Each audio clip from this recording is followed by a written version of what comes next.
大家好，我是小青。往花生里加一个鸡蛋，这种做法10个人有9个人都没吃过。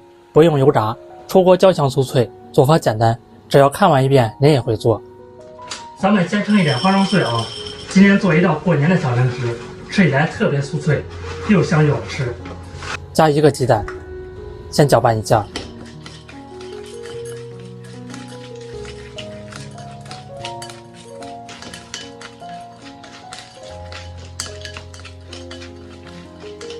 再放入150克低筋面粉，1勺白糖，一点点的熟白芝麻，吃起来更香。60克花生油，4个红枣碎，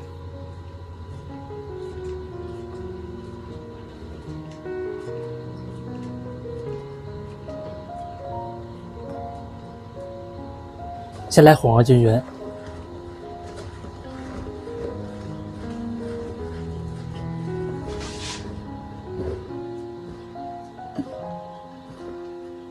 因为每个鸡蛋大小不一样，如果觉得干，再放入一点点牛奶。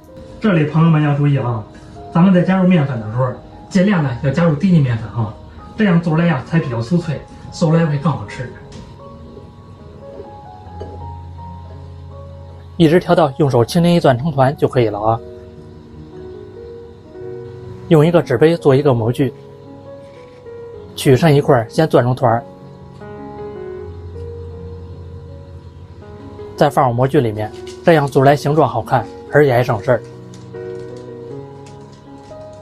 再整理平整就行。脱模也是非常丝滑。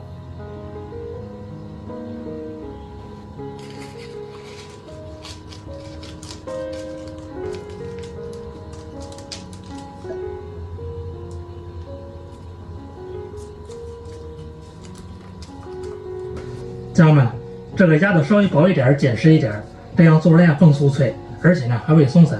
家人们，我每天都会分享一道家常美食，感谢您点一个免费的小心心支持一下，非常感谢。全部做好放烤碗里，小碗里打一个鸡蛋，把鸡蛋黄分离出来，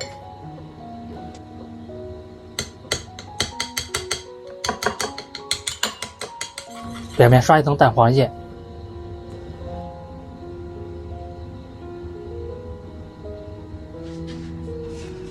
咱们全部做好之后，给它放入烤箱里面啊。咱们烤箱提前预热，放入中层，调整180度，给它烤15分钟就可以了啊。这么一道花生酥就做好了啊。它吃起来的口感是那种酥酥脆脆的，香甜可口，花生味非常浓，是一道妥妥的过年小零食。做法呢也简单，喜欢吃就赶快收藏起来试吧。感谢您的订阅支持，我们下期食谱再见。